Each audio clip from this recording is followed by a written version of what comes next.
nag-usap kami. Alam niya na mali siya. Mali siya na ginawa niya yun. Ulit siya ng umanhin sa nangyari. So, nag-usap kami. Sabi ko, nag-usap na tayo. Calvin Abueva, sinispendi ko ng 1 game. 1 game suspension, 20,000 pesos fine. Pag inulit ko ulit niya yun, sinabi ko sa kanya, dadagdagan ko suspension niya, dadagdagan ko ulit yung fine niya. Sabi niya, ulit. Hindi na daw niya maulitin, pero yun nga. So, tingnan natin. Sabi ko, sige, tingnan natin. So, yun. 1 game suspension, 20,000 fine. Effective ba gano'n?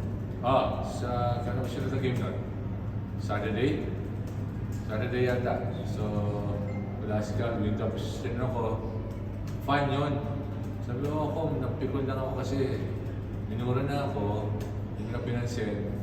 Tapos nagmumusta pa. Sabi ko sa kanya, susunod, sabihin mo sa referee, punta mo technical, punta mo ako, sabihin mo, at kakusapin natin yung fan, pwede natin palabasin.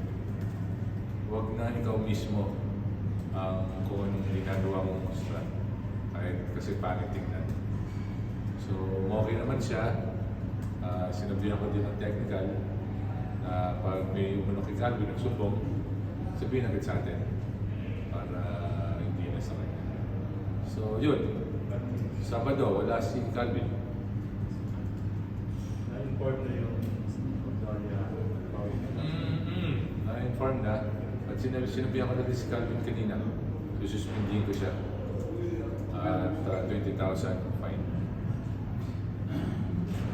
Okay? Okay, salamat.